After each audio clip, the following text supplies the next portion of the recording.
La Tulia, Colombia. Mariham Valencia grew up in a quiet village cradled by the rugged Colombian mountains. The landscape blended sharp peaks with lush greenery, the air thick with the scent of rain-soaked earth. At dusk, cicadas buzzed relentlessly, a steady hum beneath the village's calm. During the day, little Mariham roamed the dirt paths, her bare feet kicking up dust as she chased after the chickens that clucked and scattered near the houses. She'd giggle as she tried to catch the iridescent beetles that scurried across the stones, cupping them gently in her hands before letting them go. Her father, Juan Valencia, died years ago when a blaze swept through the sugar-cane fields, leaving her mother, Maria Camilla, to raise her alone. Mariham barely remembered him now, just flickers of a time when she'd toddle after him through the fields, his rough hands steadying her as she stumbled over roots, or the way he'd lift her high to pluck a ripe papaya from a low branch, laughing as she squealed with delight. Once, she'd sat on his shoulders, her tiny fingers tugging at his hat while he hummed a tune she could still hear in the wind sometimes. Maria often watched her daughter with a mix of love and exasperation, calling her a dreamer lost in sleep, especially when she'd find Mariham sitting under the mango tree, weaving tiny crowns from wildflowers or whispering secrets to the stray dogs that followed her around. But Mariham knew her dreams were more than fleeting escapes, they were vivid, alive, and set her apart. Her gift traced back to her birth, marked by her grandmother's blessing. This woman, a towering figure in the village, radiated generosity and faith. Her heart overflowed with compassion, her hands always ready to help, and her prayers were constant beneath the chaos of daily life. No one rivaled her devotion to God the Father. Moments after Mariam's first cry, she laid weathered hands on the newborn's forehead and whispered a sacred invocation, a call to the heavens. Years later, guerrillas from the jungle's shadowed depths snuffed out her life, leaving a wound in the village that never healed. Yet her legacy lived on in Mariham. Dreamscape. At 7 years old, Mariam's dreams began. In the stillness of slumber, a figure emerged, Zephram, a guardian angel whose wings shimmered like moonlight on a still lake. Broad and radiant, they glowed with a silver light that felt divine. His voice was soft as a breeze yet firm with authority, pulling her into sprawling dreamscapes, endless clouds streaked with amber and gold, pulsing with living light. Zephram had come to her for a reason, though he spoke of it only in whispers. A shadow lingered on the horizon, a trial she was destined to meet, and he was tasked to ready her soul for its weight. Over the years, Zephram became her guide. He taught her courage and wisdom, planting a purpose she couldn't yet name. As twilight faded into the deep velvet of night, those sacred hours unfolded into realms beyond the ordinary. Under his steady presence, she learned to summon armor born of her grandmother's faith, not metal, but a radiant lattice of love and mercy. It pulsed with warmth, its surface etched with faint runes that glowed like a candle in the dark. When she wore it, she felt invincible yet weightless, shielded by a divine embrace against the shadows beyond. In one vivid dream, Zephram led her to a misty battlefield where minor demons skulked, insidious creatures born not of fire and brimstone but of the quiet miseries that gnaw at everyday life. There was anger, a snarling wisp with eyes like smoldering coals, its voice a hiss of provocation, hate, a jagged shadow that coiled around the heart like thorns, and pride, a thin, towering silhouette with a sneer that whispered of superiority. Zephram's lessons were patient but firm. He taught her to face them not with brute force but with the clarity of her spirit.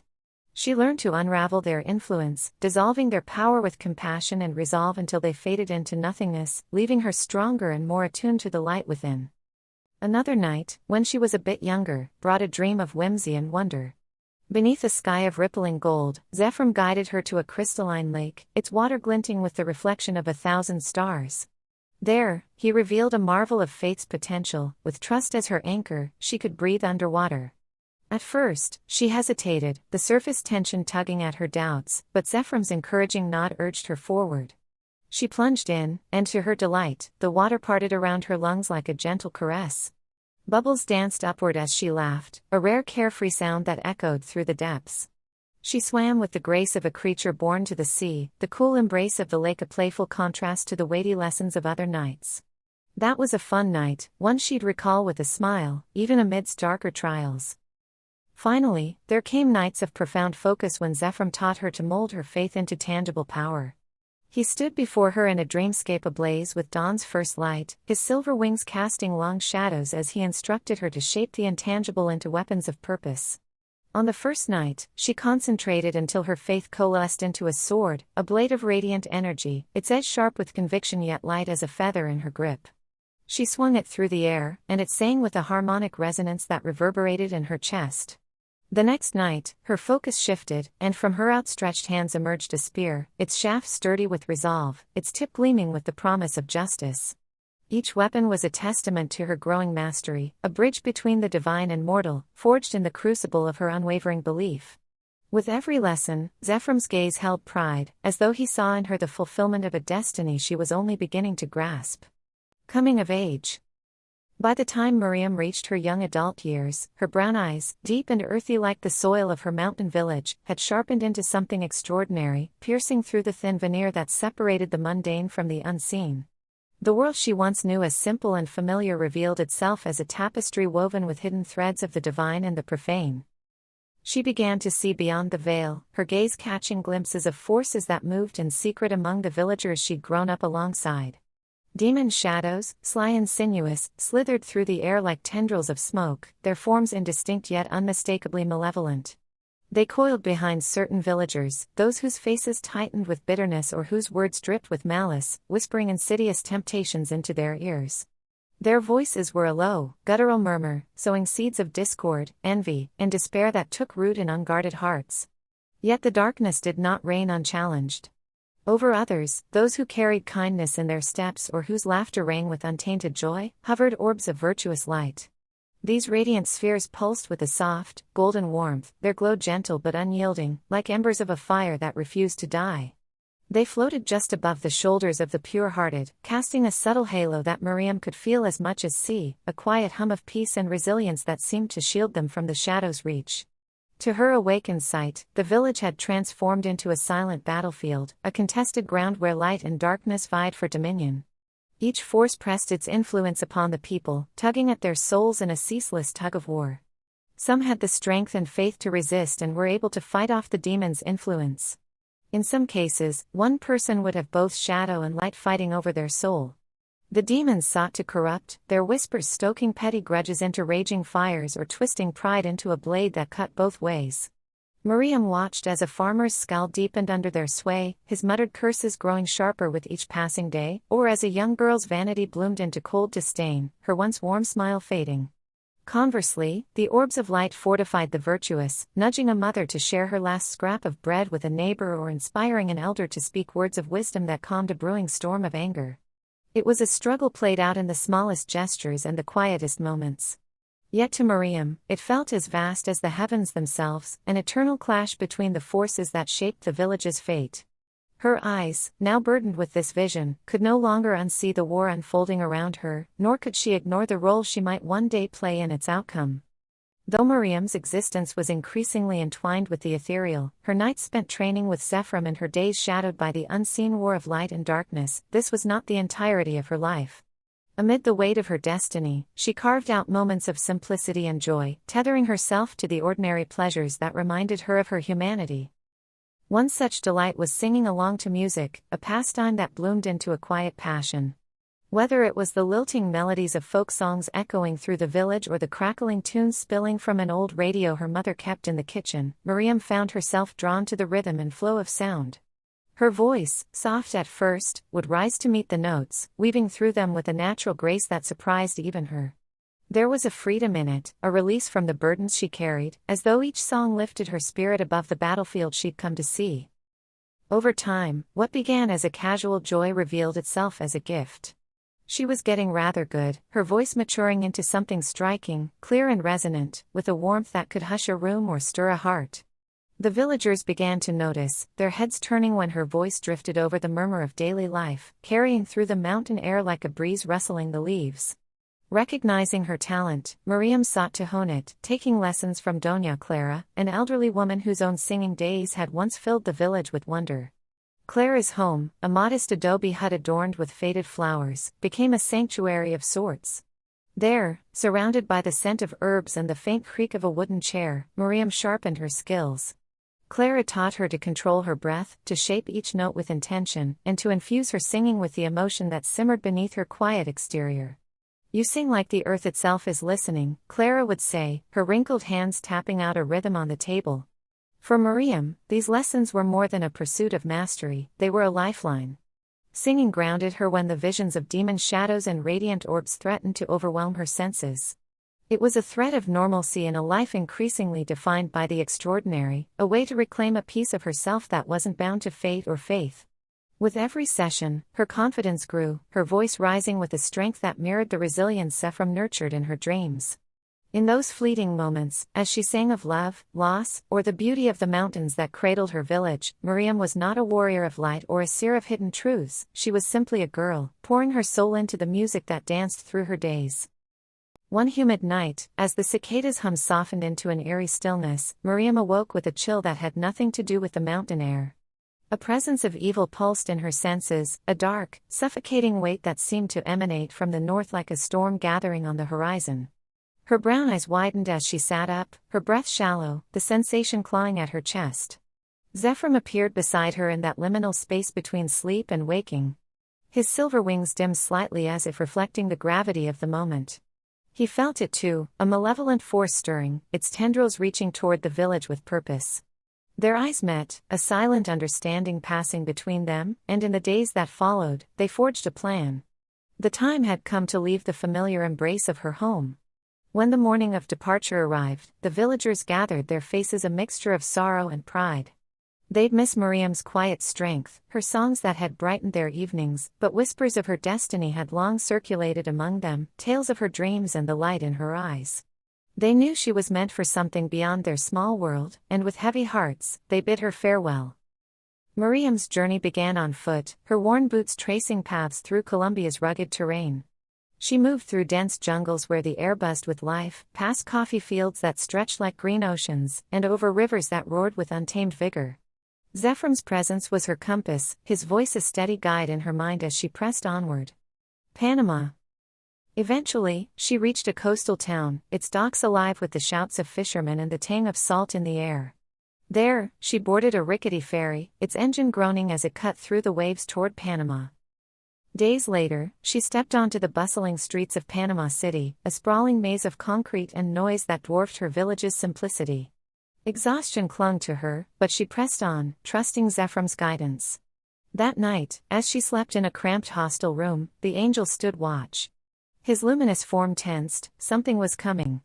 Great darkness, relentless and hungry, pursued Mariham, its shadow stretching across the miles like a predator stalking prey.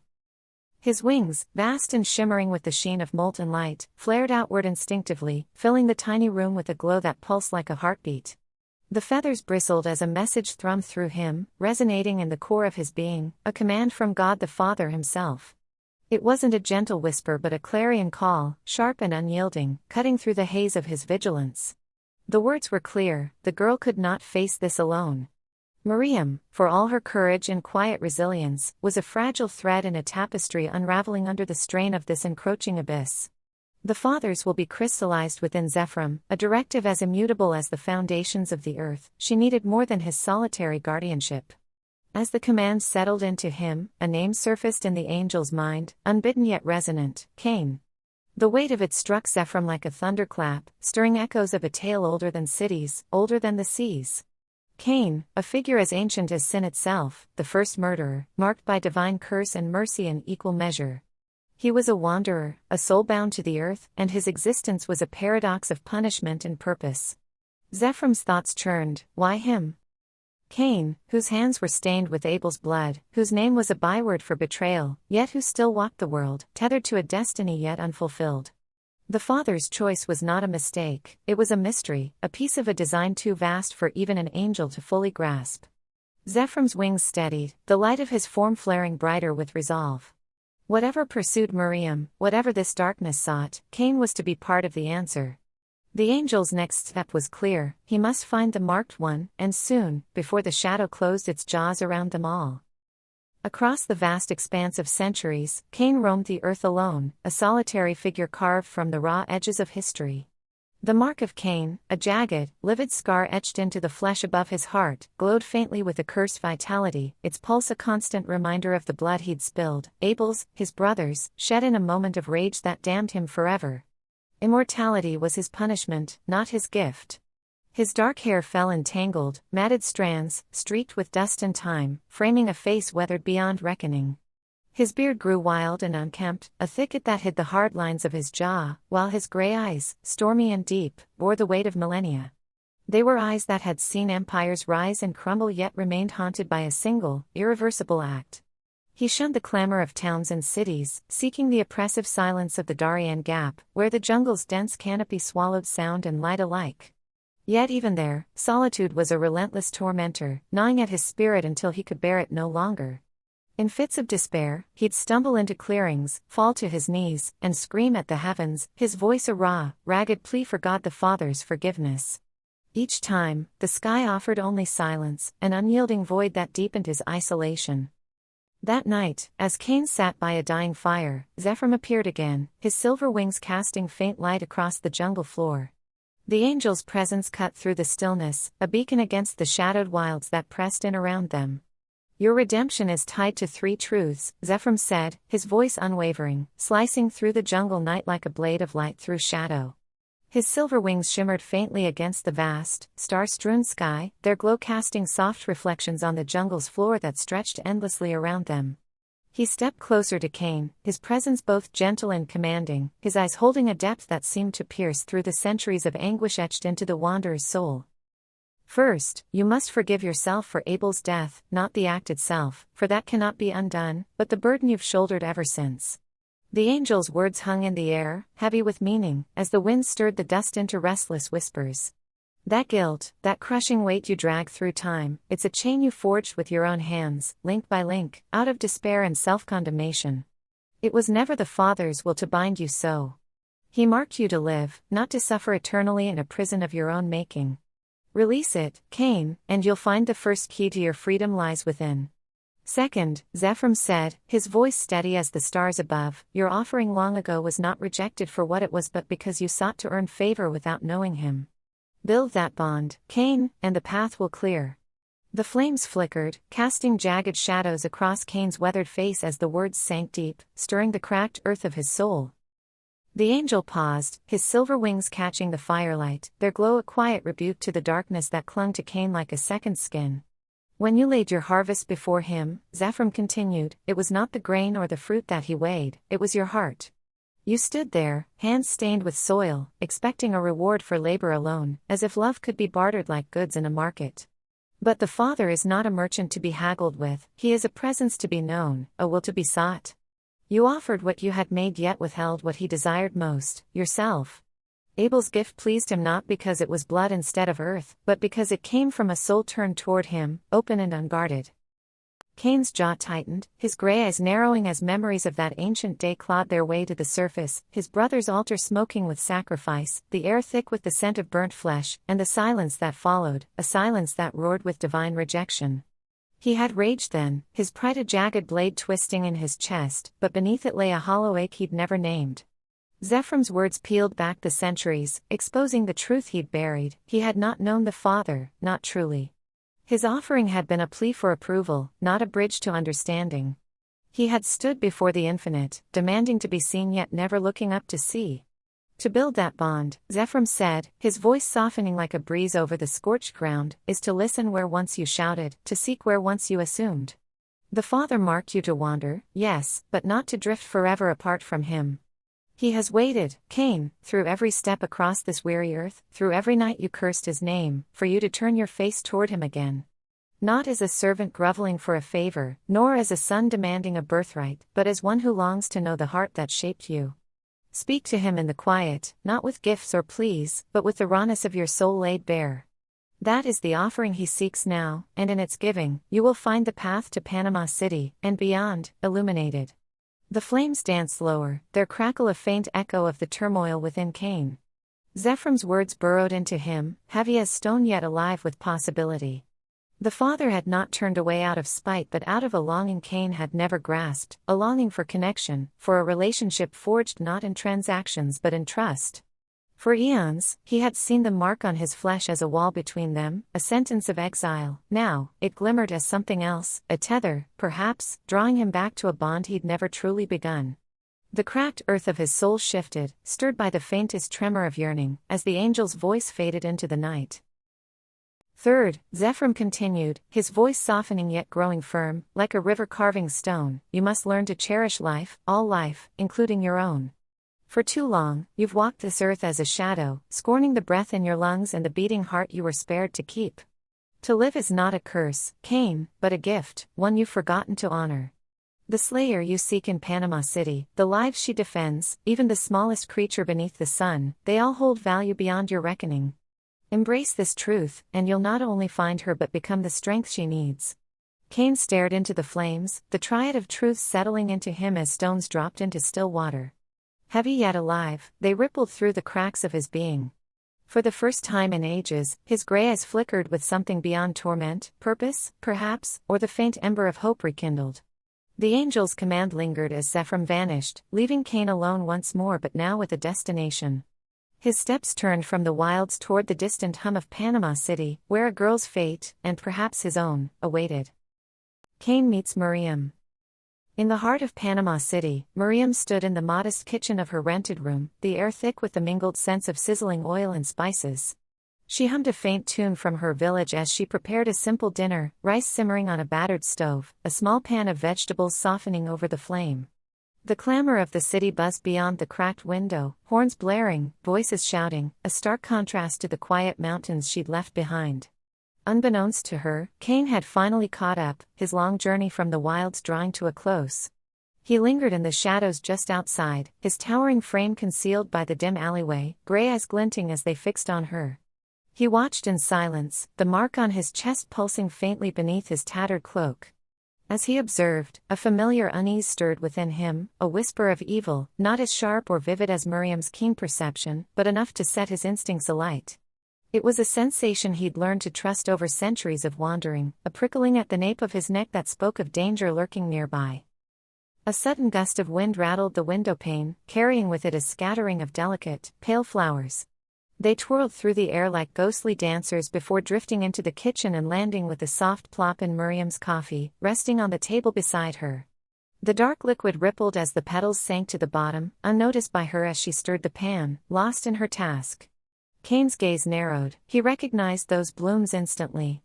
Years in the Darien Gap, among the jungle's hidden tribes, had taught him their secrets. Those flowers were laced with a subtle, deadly poison, a quiet killer disguised in beauty.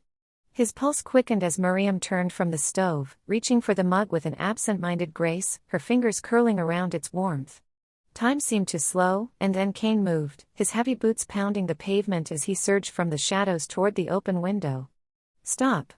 he barked, his voice a gravelly thunder that shattered the room's calm. "Don't drink that."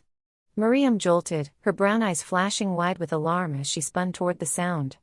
Instinct took hold, rays of shimmering light erupted around her, coalescing into the radiant armor Zephram had taught her to summon. It gleamed with the essence of faith, love, and mercy, encasing her in a protective glow that pulsed like a heartbeat. The mug trembled in her grip, coffee sloshing over the rim as she stared at the wild-haired stranger framed in the window. His weathered face, his stormy eyes, the jagged scar peeking from beneath his cloak, it clicked into place. She lowered the mug slowly, her breath steadying as recognition dawned. "You're Cain?" she said, her voice a mix of wonder and wariness. "Zephram said you'd come."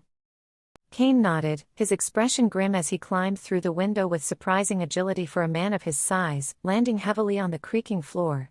"Dark forces are at work," he said, pointing to the coffee. "Those flowers, they're poison. They just tried to kill you." Mariam's gaze darted to the mug, then back to him, her brow furrowing as she pieced it together. "I thought I felt them nearby," she exclaimed, her voice rising with sudden clarity. "That heaviness, that shadow, I knew it wasn't just my imagination." She set the mug down with a clatter, the poisoned blooms swirling faintly at the bottom, a silent testament to the danger that had crept so close. The air between them crackled with unspoken questions, but for now, they stood as allies, two souls bound by divine purpose, facing a darkness that had only begun to reveal itself. Cain's gray eyes narrowed as he leaned forward, his voice rough with a mix of awe and skepticism. "How did you do that? The light, the way it surrounded you like some kind of shield."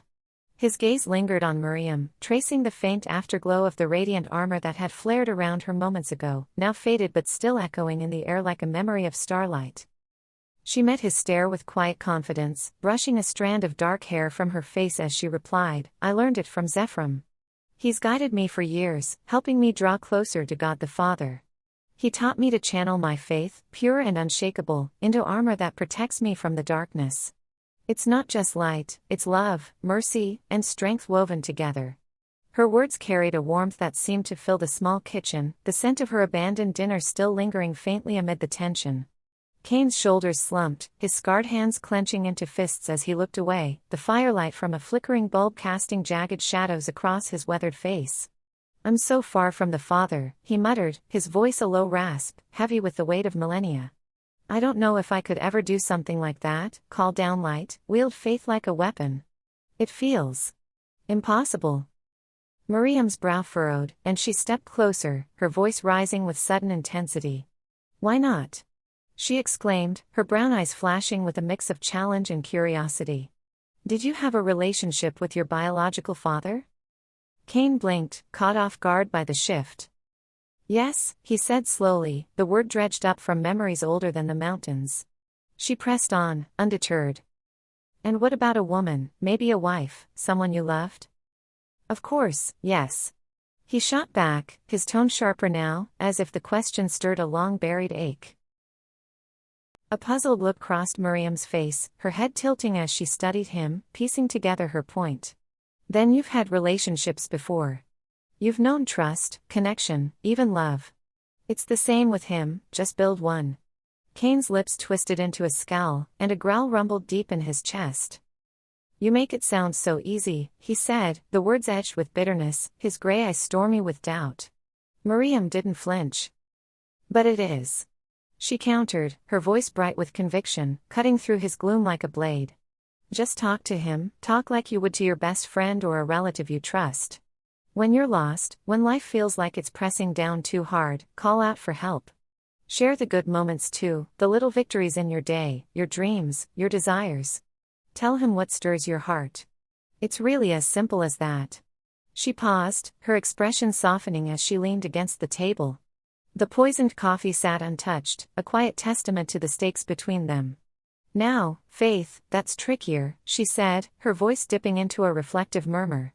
"It's an ember in your soul, pushing you on, even when your mind and body build walls, doubt, fear, exhaustion crashing like headwinds. They'll claw at you, whisper you're not enough, that it's too much. But you keep going, Cain. You lean into that flicker, and it blazes brighter. That's what Zephram taught me." Her eyes met his, steady and unguarded, as if she could will him to see it too, a man scarred by sin, teetering on the brink of something more.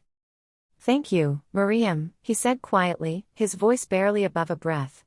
Then, glancing across the room, he added, "Hey, is that your guitar against the wall?" She brightened, a spark igniting in her. "Yes. I love music," she exclaimed. The rest of the night unfolded easily, Mariham and Cain lost in each other's company. Time for training. Cain studied her, young, fierce, her dark hair tied back, and saw a spark he'd lost long ago. He grunted assent. They trained in abandoned warehouses and jungle clearings outside the city. Mariham taught him to touch her heavenly energy, though it burned his hands, leaving only faint wisps of light in his grasp. He taught her survival, how to track, to hide, to endure. Their bond grew, a quiet respect between opposites, her fire, his ice. Weeks slipped by in Panama City, each day a quiet testament to the unlikely partnership forming between Mariham and Cain. Progress, though slow, began to take root, like seedlings breaking through stubborn soil. For Cain, the breakthrough came one humid evening as the sun dipped below the skyline, painting the cramped rooftop they claimed as their training ground in hues of amber and violet. After countless hours of Mariam's patient encouragement, her voice steady as she urged him to reach for the Father, he managed to summon a single facet of armor. It materialized as a shield, flickering into existence with a soft, golden shimmer that danced like sunlight on water. It wasn't grand, spanning only about a meter by a meter, its edges rough and unpolished, but it was far from insignificant. To Cain, it felt monumental, a tangible fragment of faith wrested from the chaos of his soul. The effort drained him, beads of sweat rolling down his weathered brow as he held it steady, his gray eyes wide with a mix of disbelief and pride. His focus wavered, and the shield dissolved into motes of light, but the moment lingered, a spark of hope igniting in the ashes of his doubt.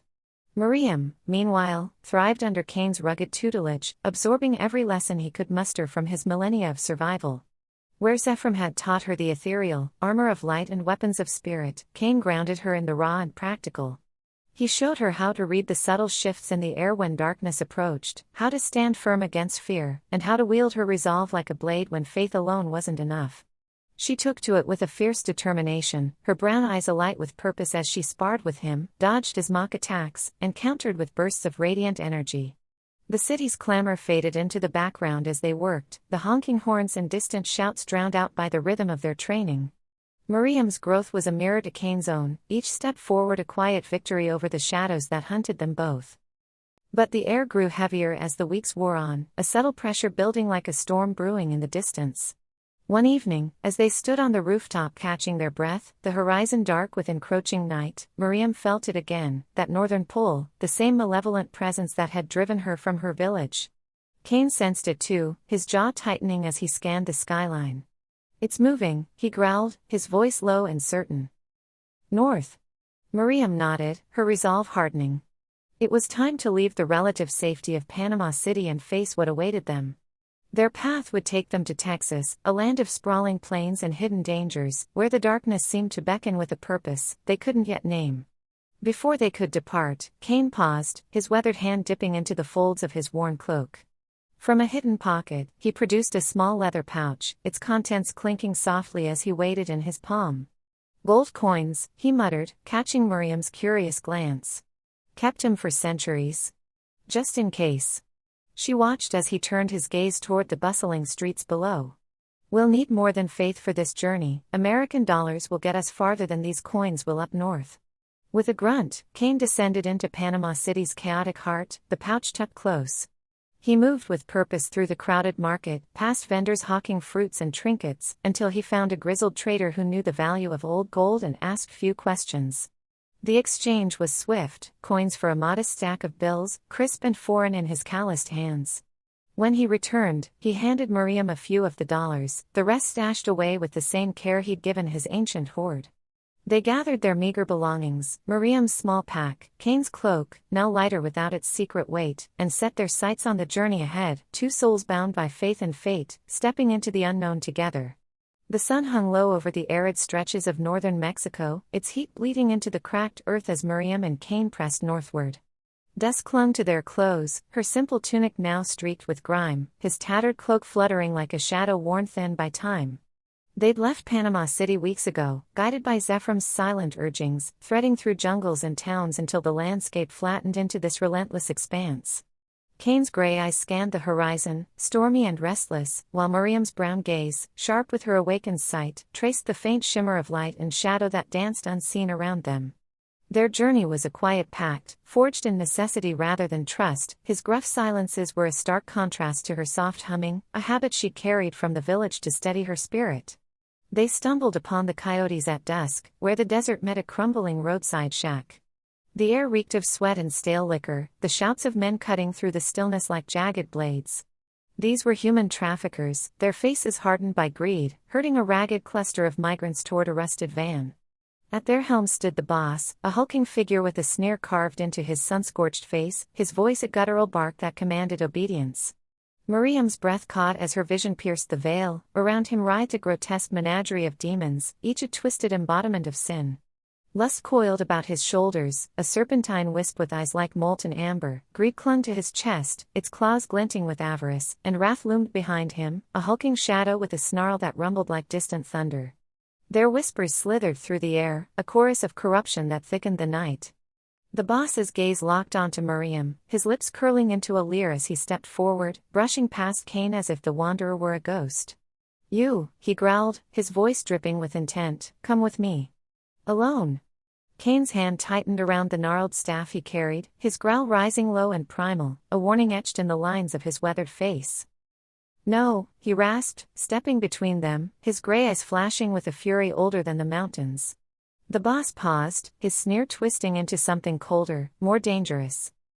Fine, he spat, his hand gesturing to the men behind him, their shadows lengthening in the fading light. Maybe it'll be easier if me and my men just kill you and take the girl anyway. A ripple of menace passed through the coyotes, their hands drifting to knives and clubs, the demons around them pulsing with eager anticipation. Cain shouted, defiance shaking his voice, "You can't kill me, nobody can." The coyotes laughed, a rough, taunting sound. Mariam's heart sank, she knew death would come soon, not theirs, if Cain lost control. Still adjusting to his changed nature, he could slip back into old ways, wrecking everything they'd fought for and reshaping his fate. But Mariham raised a hand, her voice steady despite the tremor in her chest. "I'll go," she said, meeting the boss's stare. She saw the demons' glee, their forms quivering with hunger, yet something within her, Zephram's lessons, her grandmother's faith, urged her forward. Cain's protest died in his throat, his jaw clenching as she followed the man into the shack's dim interior, the threat of violence hanging heavy in the air behind her. Inside the shack, the air grew thick, the walls closing in like a trap. The boss turned, his bulk filling the space, and lunged toward her with hands that sought to claim. But then it happened, a surge of energy enrobed Mariam's body, a radiant lattice born of her spirit, glowing with the warmth of divine mercy. The demons hissed, recoiling as the light flared, runes etching themselves into the air around her. She thrust out her hand, palm open, and a force erupted, pure and unyielding, a wave of conviction that struck the boss like a thunderbolt. He flew backward, crashing against the splintered wall with a howl, his demons scattering in shrieks of rage. Mariham stood unshaken, her brown eyes blazing with the fire of her purpose, the armor of her faith a shield against the darkness that sought to devour her. The shack's door burst open as the boss's men rushed in, their bravado faltering at the sight before them, their leader sprawled amid broken wood, Mariham aglow with unearthly power. Fear seized them, their eyes wide with primal terror, and they stumbled over one another in a frantic scramble to flee. Shouts turned to panicked cries as they bolted into the desert night, abandoning their weapons and their captives, the demons trailing them like scattered ash on the wind. Cain surged forward, his staff swinging with the force of centuries, catching one of the fleeing men by the ankle. The man fell hard, his breath ragged as Cain loomed over him, gray eyes burning with an ancient wrath. "You'll take us across the border," Cain growled, his voice a low rumble that brooked no defiance. Mariham stepped beside him, her radiance dimming but her presence no less commanding, and the man nodded, trembling, knowing he'd seen something beyond his reckoning. Her visions yanked her north like a psychic GPS with a lousy signal. For Mariham, the journey was less choice and more destiny. Crossing into America was a chaotic blur of coyotes, both the howling kind and the shady human smuggler variety, plus border patrols too busy arguing over coffee duty to notice her slip by. But luck nearly ran out. As she and Cain crept through the scrubland near the Rio Grande, a CBP truck roared up, its spotlight slashing the dark and pinning them. The smuggler hissed, Corey and bolted, leaving Mariham and Cain scrambling. Heart pounding, she dove behind a mesquite bush, yanking Cain down with her, he muttered, "Too old for this," as boots crunched closer. The agents bickered, one snapping about a rookie's shaky flashlight, the other cursing a busted radio, until a coyote's yelp pierced the night. Then a crackle burst from their radio, sharp and urgent. Whatever it was, it lit a fire under them, they sprinted back to their truck and peeled out. "Phew, that was close," Mariham said, nudging Cain. Somehow, they stumbled into Texas, her instincts buzzing like bees on a sugar high, drawn by ritualistic killings she'd read about in the news. "Wait, read?" She froze mid-step, clutching a crumpled newspaper. "Hold up, I can read English. I thought I was a Spanish-only gal." Then it hit her, Zephram, that dazzling angel who'd trained her as a kid in Colombia's backroads, must have snuck English lessons into those celestial sparring sessions. "What's next?" she muttered, "finding out he taught me to tap dance?" She glanced at her feet. "Nope, guess not." Cain, her reluctant sidekick who'd been trailing her like a lost puppy, coughed into his fist. "Yeah, I wasn't going to say anything, but you accidentally gave some guy directions to the mall back in Panama. In English. Perfectly pronounced, too. I mean, who knew take a left at the palm tree could sound so Texan?" He smirked, dodging the pebbles she chucked at his head. "I guess Zephram's Smite Evil 101 came with a heavenly language pack." In rural towns with more cows than people and sprawling cities that smelled like barbecue and ambition, Mariham found bodies, drained of blood, laid out in fancy circles of ash and salt like some demonic Pinterest project gone wrong. Her sight kicked into overdrive, picking up demon traces, sulfur wafting on the breeze like a bad burrito aftertaste, claw marks invisible to mortal eyes unless you squinted really hard. The clues dragged her straight to Stephen Keshvaret, a slick state senator who oozed charm like a used car salesman on a hot streak. But Mariham wasn't fooled. His shadow was a towering, horned monstrosity, radiating power and probably a little too much Axe body spray. Great, she groaned, a politician and a demon. Talk about double the evil. Keshvaret had been campaigning across the Midwest, his silver tongue weaving promises of prosperity and order. From Iowa's cornfields to Ohio's Rust Belt towns, he shook hands and kissed babies, his rallies swelling with fervent supporters. But she saw the pattern. Each stop left a trail of disappearances, hushed up by local authorities under his sway. The demon fed on devotion as much as blood, growing stronger with every cheer, every vote. His tour was no mere election bid, it was a ritual of its own, a harvest of souls stretching across state lines. Oklahoma.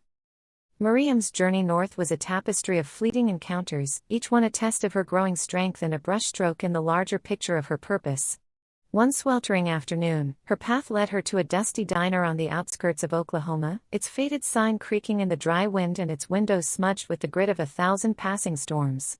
The air inside was thick with the scent of burnt coffee and frying grease, the hum of a jukebox flickering in the background. She slid into a cracked vinyl booth, her brown eyes scanning the room when they settled on a trucker slumped at the table. He was a hulking figure, his plaid shirt and jean jacket stained with sweat, his knuckles white around a chipped mug, but it wasn't his weariness that caught her attention. Trailing him like a shadow cast by a dying flame was a demon of wrath, its presence a jagged stain on the air. Its red eyes glinted like embers in a furnace, and its form, twisted and sinewy, quivered with barely contained rage, whispering venom into the man's ear as his jaw clenched tighter. She could sense the source of its hold. He'd lost his job, the steady rhythm of his life as a driver snatched away, and his wife, worn thin by his mounting anger, had threatened to leave him, her words a fresh wound fueling the demon's fire. Mariham felt the familiar tug of her calling and rose, her boots scuffing the worn linoleum as she approached. She slid into the seat across from him, her presence quiet but unyielding, like a candle flame holding steady against a gale. Up close, she could see the lines of exhaustion etched into his face, the tremor in his hands, a man teetering on the edge, battered by loss and betrayal. Beneath her skin, her light pulsed faintly, a soft glow that warmed her veins and steadied her breath. "You're stronger than it," she said, her voice soft yet piercing, carrying the weight of truth she'd learned from Zephram. The demon hissed, its red eyes flaring as it recoiled, its influence shrinking under the gentle force of her words. The trucker's head snapped up, confusion warring with fury in his bloodshot gaze. For a moment, he seemed to wrestle with himself, the pain of his job gone, the sting of his wife's ultimatum twisting inside him, then the demon's whisper won out. His fist shot forward in a blur, a roar tearing from his throat as he lunged across the table as if striking at the world that had turned against him. Plates clattered to the floor, and the diner's few patrons froze, but Mariham was ready. Her armor flared to life in an instant, rays of shimmering light weaving around her like a cocoon of heaven's grace. The blows landed hard, his fists hammering against the radiant barrier, each strike a release of the fury that had festered since his life unraveled, anger at the boss who'd cut him loose, at the wife who'd grown distant, at himself for letting it all slip away. But the armor held firm, absorbing each hit with a muted glow that rippled like water struck by stones. She didn't flinch, instead, she moved with a calm precision, her hands catching his wrists mid-swing. With a strength born of faith rather than muscle, she pinned him gently to the table, her touch firm yet devoid of anger. The demon snarled, its form fraying at the edges, but Mariham leaned in close, her lips near his ear as she whispered words that flowed through her, words not her own, but gifted by God the Father in that sacred moment. "Let it go," she murmured, her voice a lifeline through the storm of his rage. "Your worth isn't in what you've lost, but in what you can still become." The fight drained from him like water from a broken dam. His massive frame slumped against the table, his breath hitching as the demon's shadow dissolved into nothingness, its red eyes winking out like snuffed candles. Tears welled in his eyes, then spilled over, tracing glistening paths down his weathered cheeks as he shuddered, a man unburdened, if only for a moment, from the weight of his failures and the wrath that had nearly consumed him. Mariham released him, stepping back as the diner's silence broke, murmurs rising from the onlookers, forks clinking hesitantly against plates. She offered him a small, reassuring smile before turning away, her light dimming beneath her skin once more.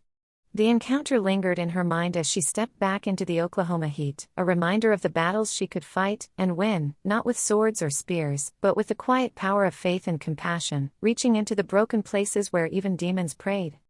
Arkansas. After the diner encounter in Oklahoma, Mariham and Cain pressed northward, their path a winding thread through dust-choked highways and forsaken towns, the weight of their battles trailing them like shadows on the cracked asphalt.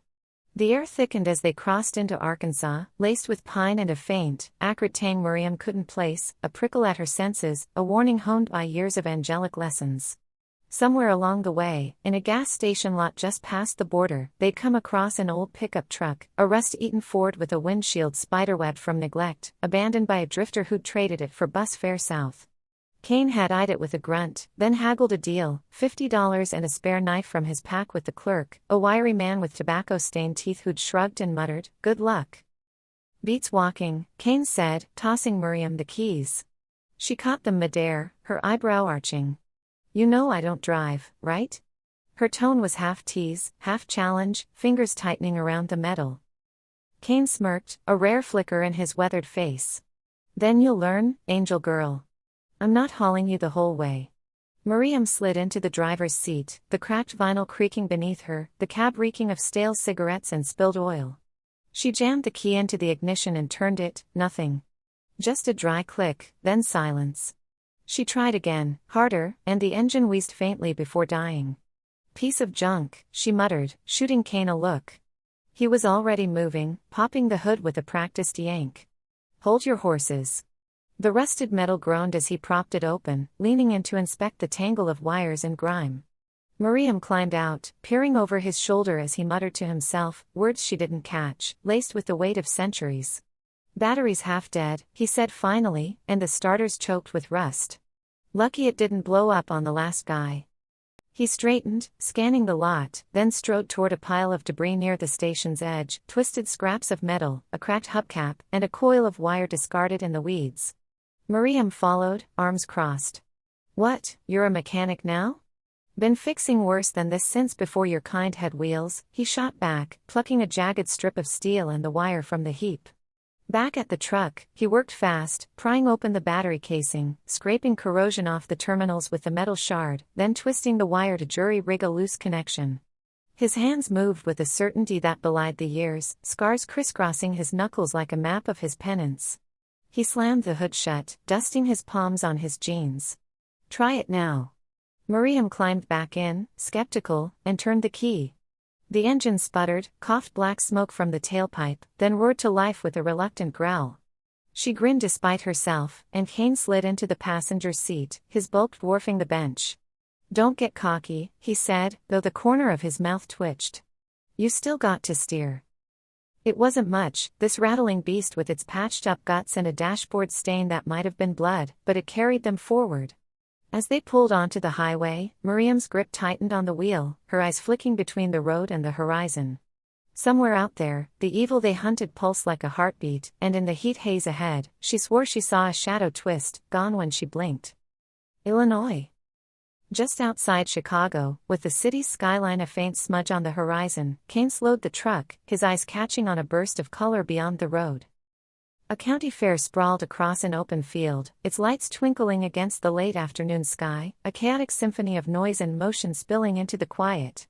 He glanced at Mariham, her face still etched with the day's intensity, and made a split decision.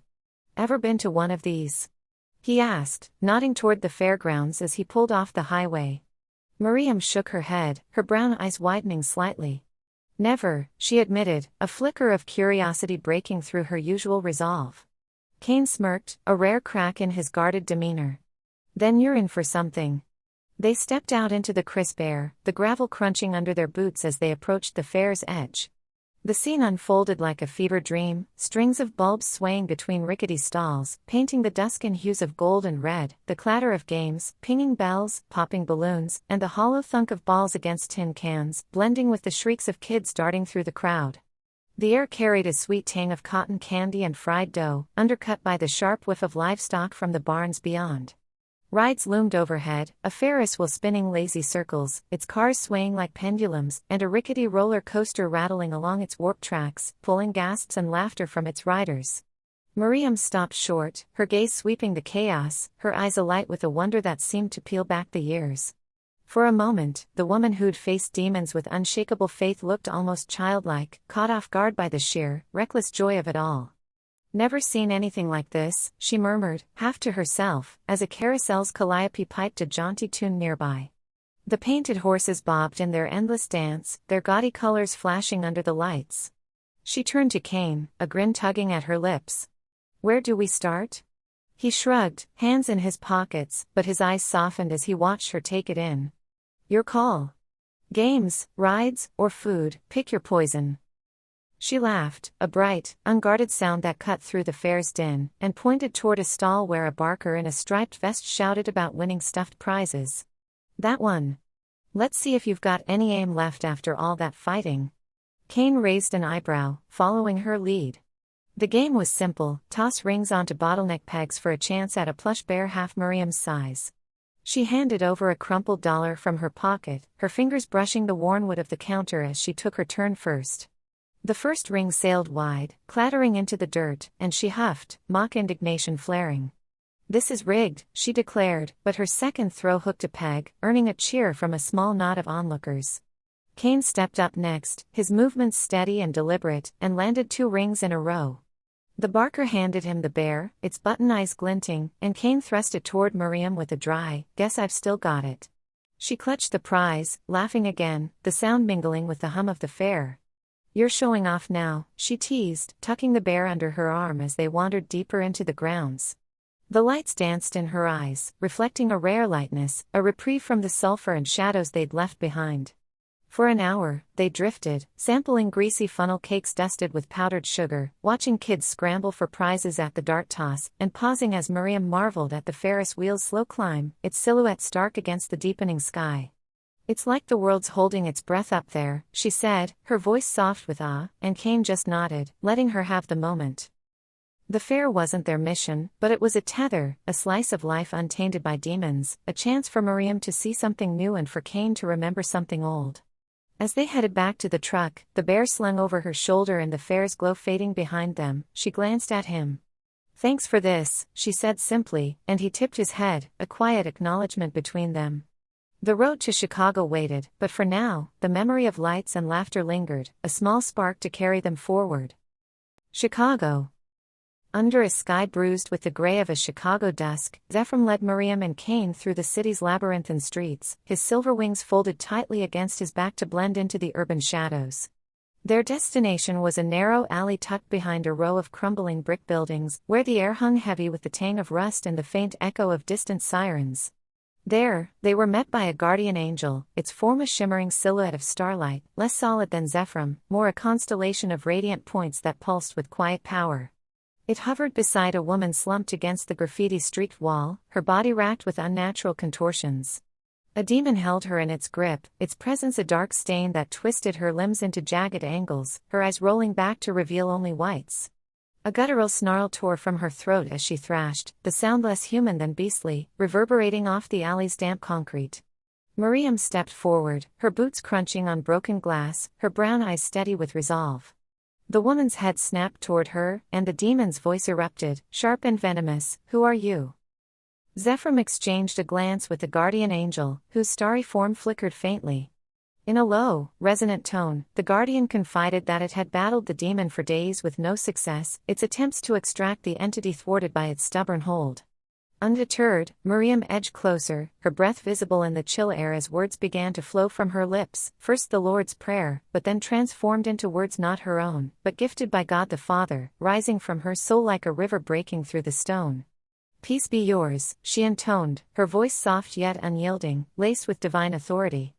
The demon recoiled, dragging the woman's body into a frantic retreat until her back slammed against the alley's corner. It shrieked, a piercing wail that clawed at the air, and roared louder, "Who are you? How do you know these words?" Its defiance peaked, the woman's mouth twisting into a sneer as it spat, "I am never leaving her." Mariam's expression hardened, her faith a quiet fire igniting within. She raised her right hand, fingers curling into a fist, and the alley seemed to hold its breath. A beam of brilliant white light erupted from her closed hand, stretching outward with a crystalline clarity that banished the shadows. It took shape, a spear of radiant energy, its tip sharp with purpose, its shaft humming with the essence of heaven's might. The light cast dark silhouettes of Cain and the angels against the walls, their forms etched in fleeting gold. With a swift, deliberate motion, Mariham thrust the spear forward, and it pierced the demon's core, a shimmering lance that drove through the darkness inhabiting the woman. The entity let out a final, anguished wail, its form unraveling into a plume of acrid smoke that spiraled upward before dissipating into the night. The woman collapsed, trembling and gasping, her body her own once more. Sweat beaded on her pale forehead, but life flickered back into her eyes as she curled into herself, alive and free. Mariham lowered her hand, the spear fading into motes of light, her chest rising and falling as she met Cain's odd gaze and Zephram's nod of quiet pride. Then, as the alley settled into an uneasy stillness, Mariham knelt beside the woman, her movements gentle despite the strength she'd just wielded. The woman's breaths came in shallow, ragged bursts, her hands clutching at the cold ground as if anchoring herself to reality. Mariham extended her hand, palm open, her voice softening to a murmur. "It's over now. You're safe." The woman hesitated, her wide eyes darting between fear and fragile trust, before grasping Mariam's hand. Her fingers were clammy, trembling, but Mariham held them firmly, helping her to her feet with quiet strength. "Let me take you home," she said, brushing dirt from the woman's sleeve. Together, they walked out of the alley, the woman leaning on Mariam's arm as the city's lights flickered to life around them. Cain and the angels followed at a distance, their silhouettes fading into the dusk as Mariham guided her charge through the streets, asking softly about her home, a small apartment nearby, she learned, until they reached its doorstep. "You need to now fill your life with positive things, and build that relationship back with God the Father," Mariham explains. "If the house isn't filled with good, then it invites darkness back inside," Mariham warned her. With a final reassuring nod, Mariham watched her step inside, the door closing on a chapter of darkness now ended, her own heart steady with the knowledge that she'd not only fought but healed.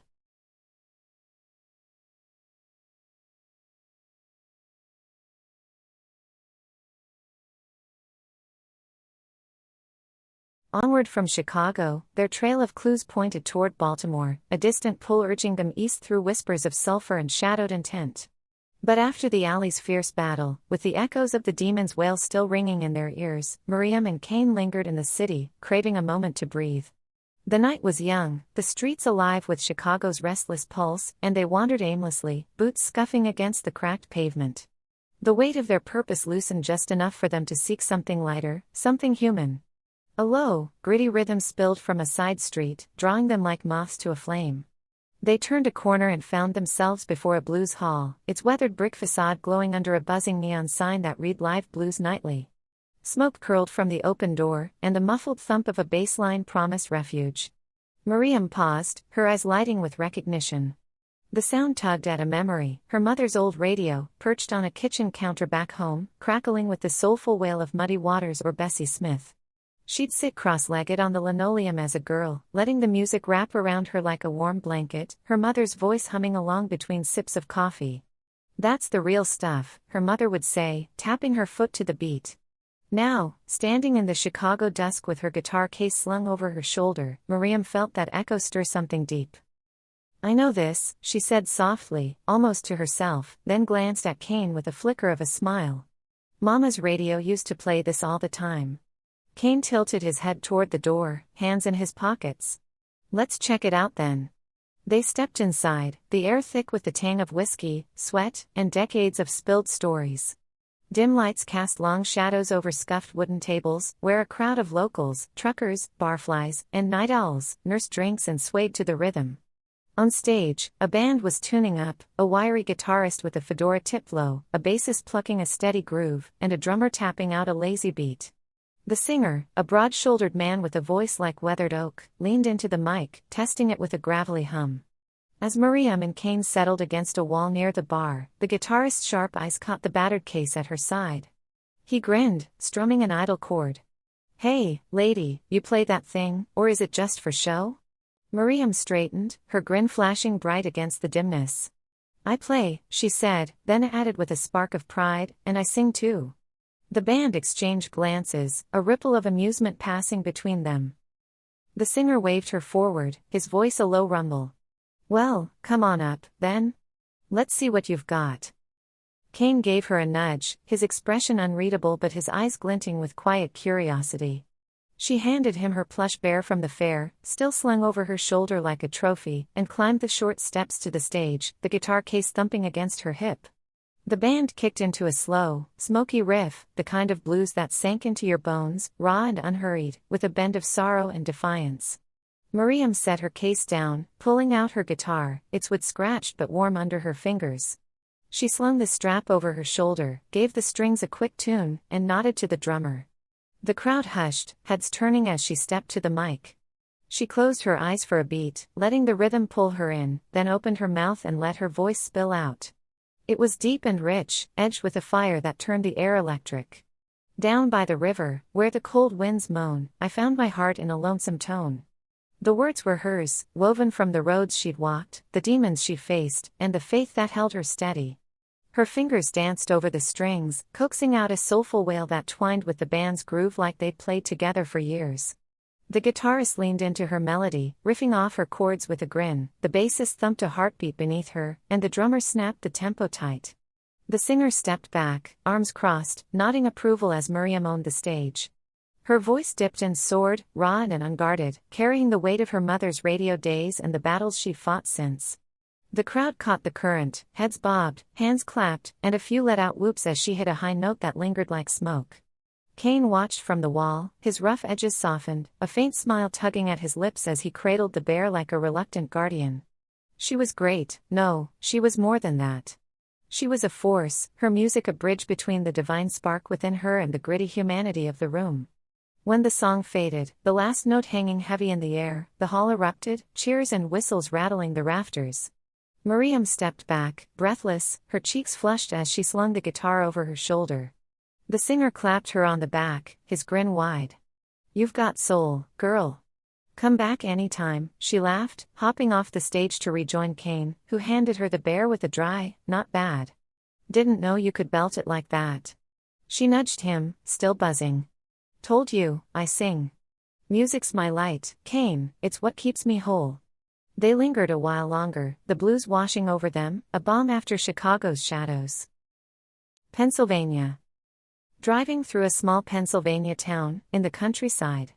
The truck groaned as Mariham downshifted, coaxing it up a shallow incline.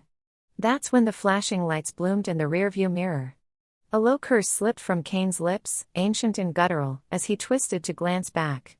Sheriff, he muttered. Always the same, no matter the century.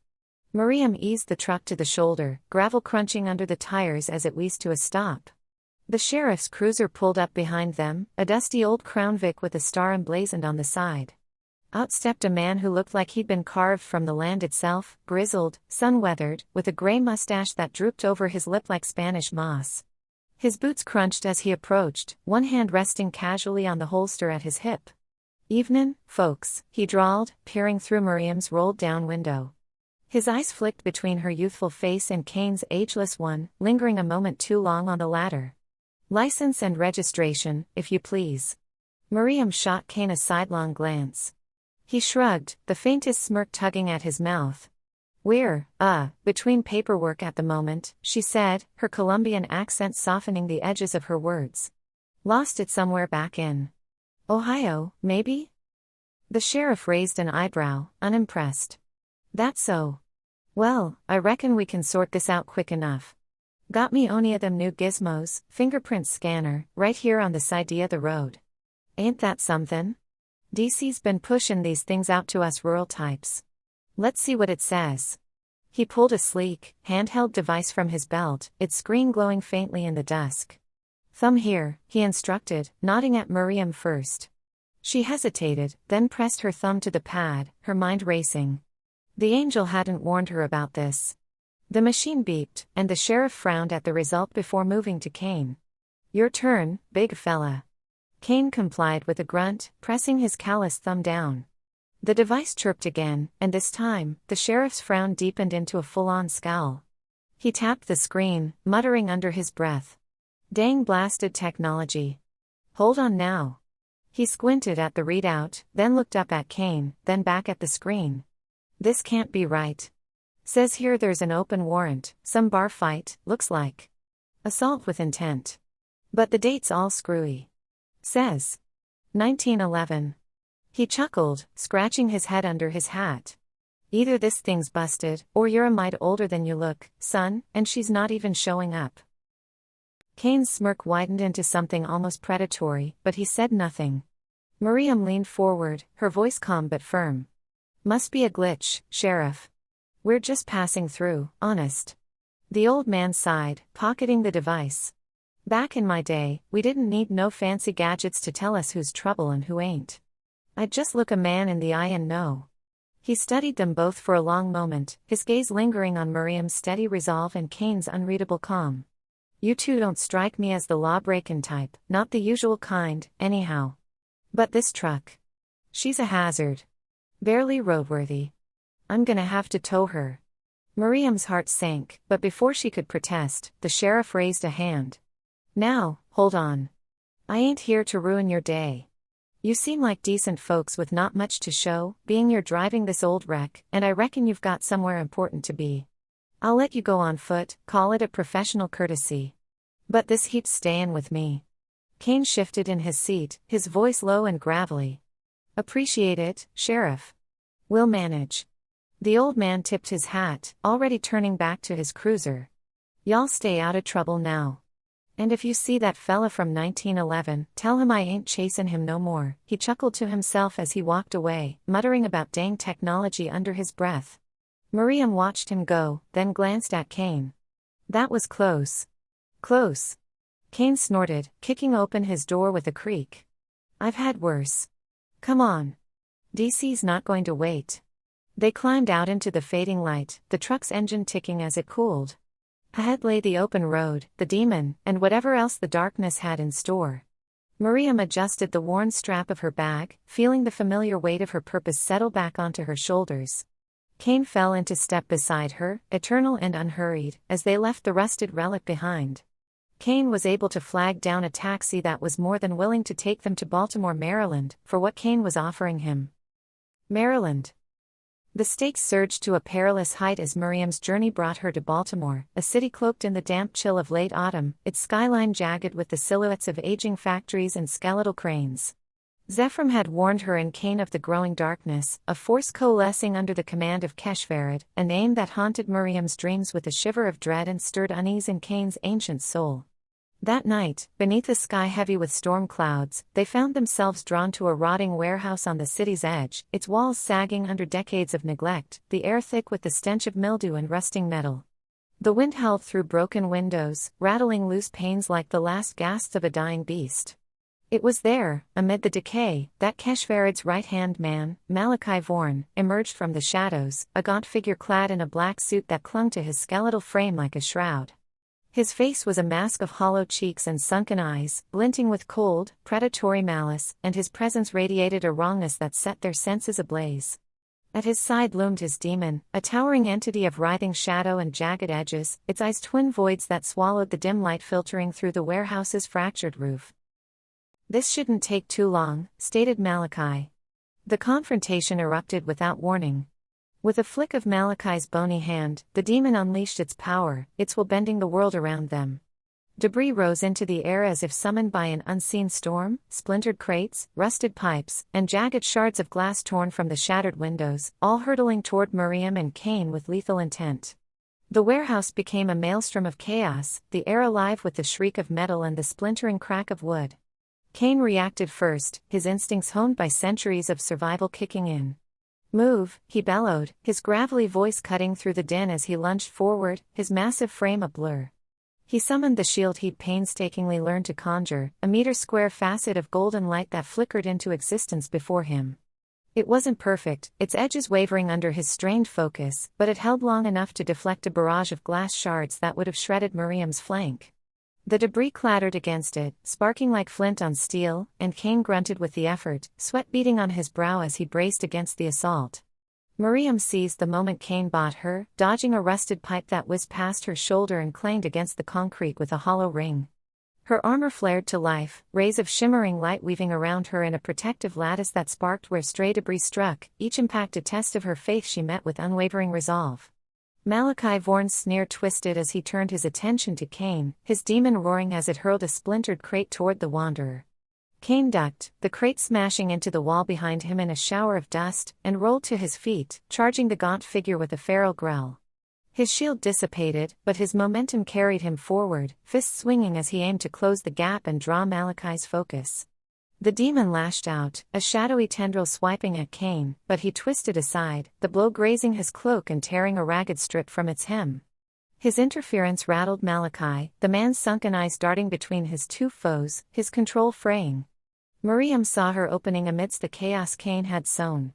With a surge of resolve, she charged forward, her breath sharp in her chest as she closed the distance to Malachi.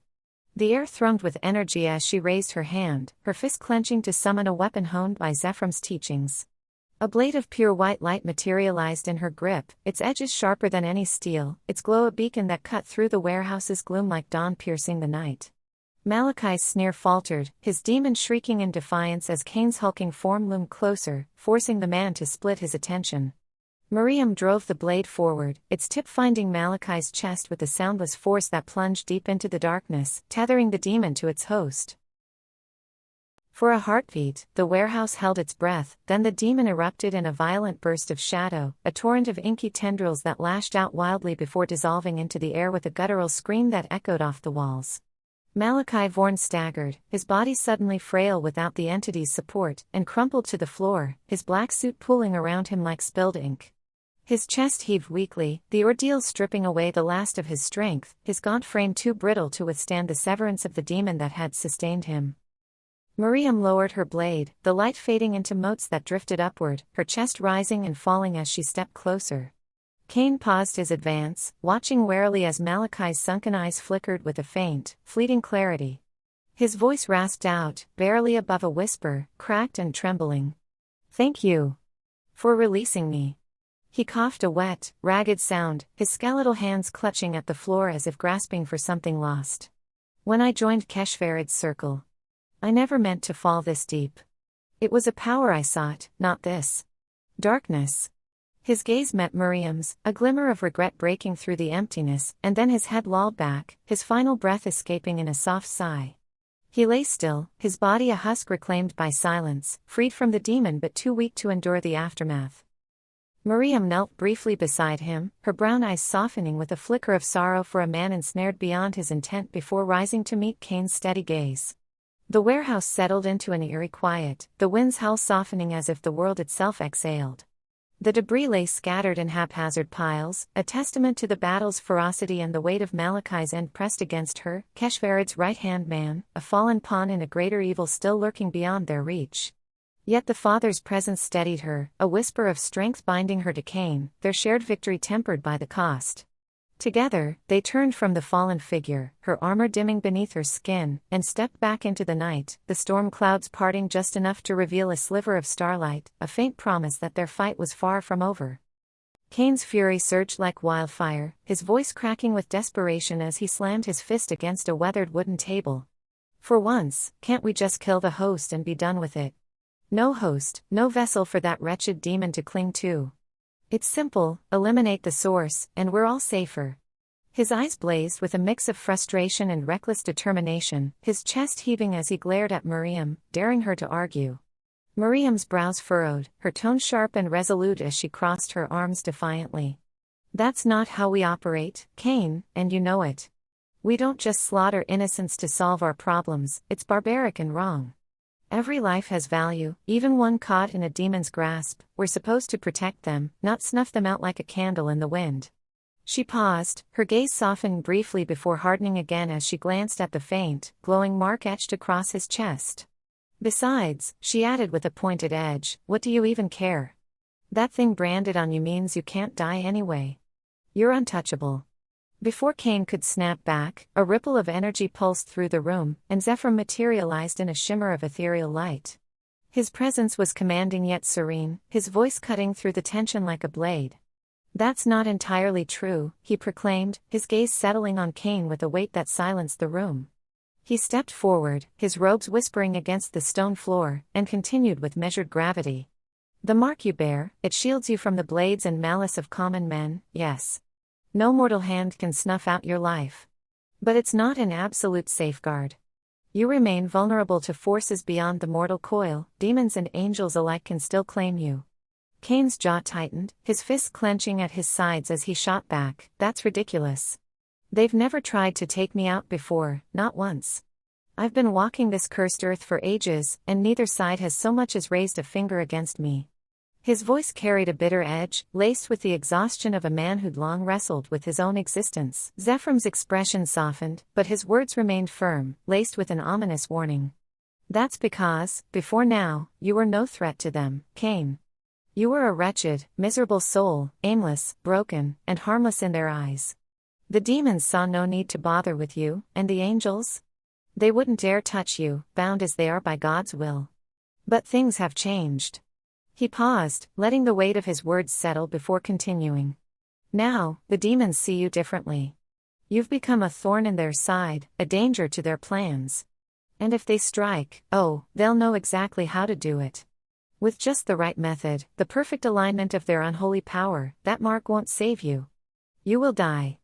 The room fell silent, the air thick with the gravity of Zephram's revelation. Cain's bravado faltered, his gaze dropping to the mark that had defined his cursed immortality, now a flickering beacon of both protection and peril.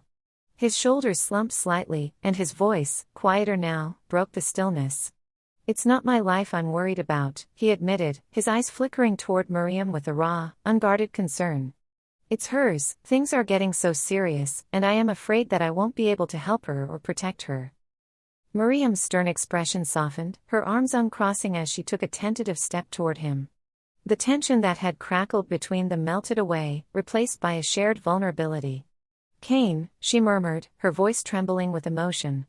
Without another word, she closed the distance, wrapping her arms around him in a tight, fierce embrace.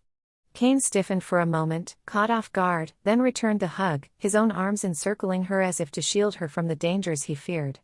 For a fleeting moment, amidst the looming threats, they found solace in each other's presence, their bond unspoken but unbreakable. Washington, D.C. The air in Washington, D.C., hung heavy with the scent of spring rain and the distant hum of a city unaware of the darkness festering within its heart. Mariham walked beside Cain through the bustling streets, her dark eyes sharp with purpose. Their journey led them to the senator's office, a sleek space nestled within the marble corridors of power. The room was empty when they arrived, the desk pristine, the air unnaturally still. Mariam's gaze swept the room, landing on a bookshelf where the glint of hidden cameras betrayed their presence. Before she could speak, a voice crackled through a concealed speaker, smooth and laced with malice. "So, you are the ones trying to find me," it said, Keshvarad's voice, though twisted with an otherworldly timbre. "Not sure how you defeated my right-hand man. You don't look very special to me, but maybe we'll see." Mariham stepped forward, her voice steady. "We're here for the killings, Keshvarad. For the evil you've spread in your wake. It ends now." A low chuckle echoed through the room. "Maybe we should talk," he replied, the pause dripping with menace. "Come to my penthouse, and let's talk. The address is on my desk." Cain's eyes narrowed as he spotted a slip of paper beneath a paperweight. He exchanged a glance with Mariham, who nodded grimly. They had no choice but to follow the trail. The address pointed to a 20-story high-rise downtown, its glass facade reflecting the city's lights like a dark mirror. Wary of a trap, they bypassed the elevator, its polished doors too inviting, too vulnerable to sabotage, and climbed the stairs instead.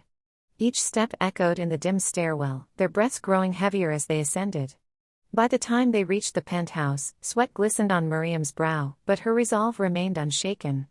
The door creaked open to reveal Keshvarad standing near a floor-to-ceiling window, the city sprawling beneath him.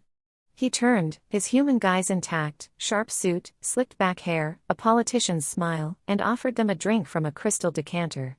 "Care for a taste?" he asked, voice smooth as silk. Mariham shook her head, and Cain muttered, "Not a chance." The senator's smile vanished, replaced by a sneer.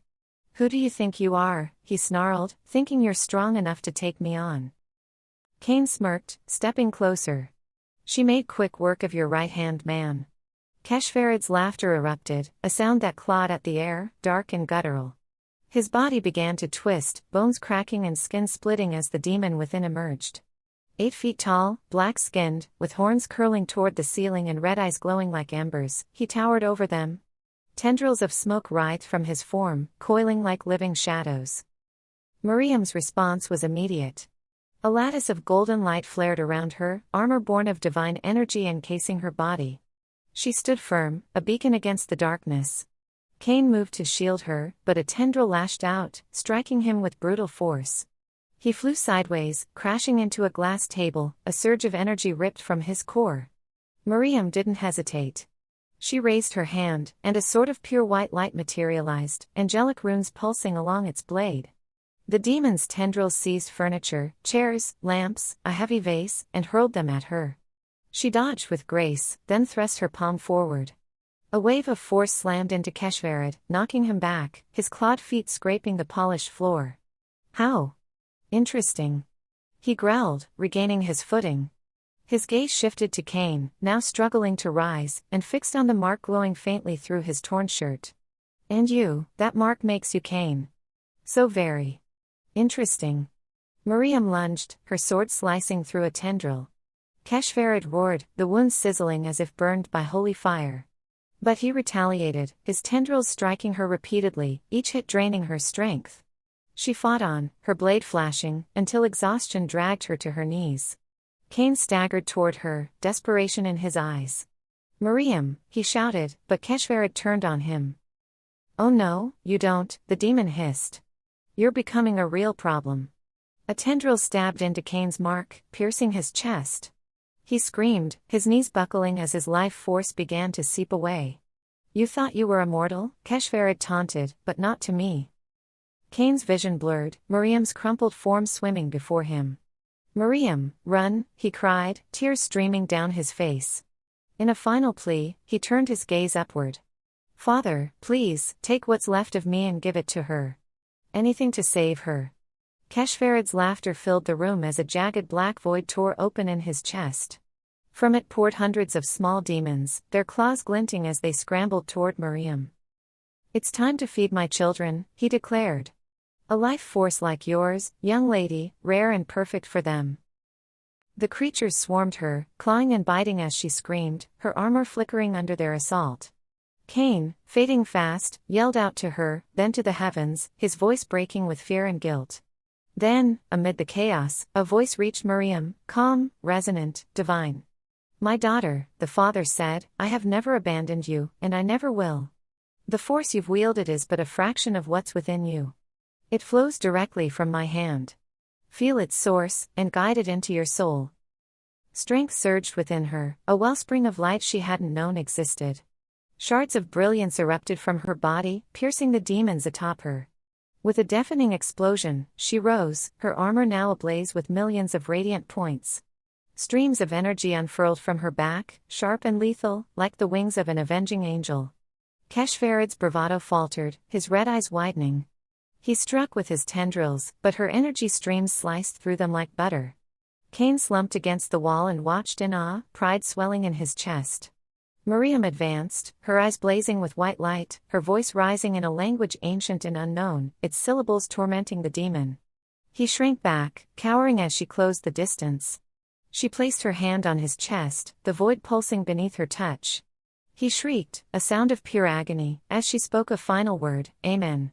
With that, Keshvarad dissolved into ash and smoke, his screams fading into silence. The light around Mariham vanished, and she collapsed, her body limp. Cain dragged himself to her, tears spilling as he cradled her head. No, no, no, he whispered, voice raw. Father, I know what I've done, I'm sorry, but don't take her. For a moment, she was still, and his heart sank.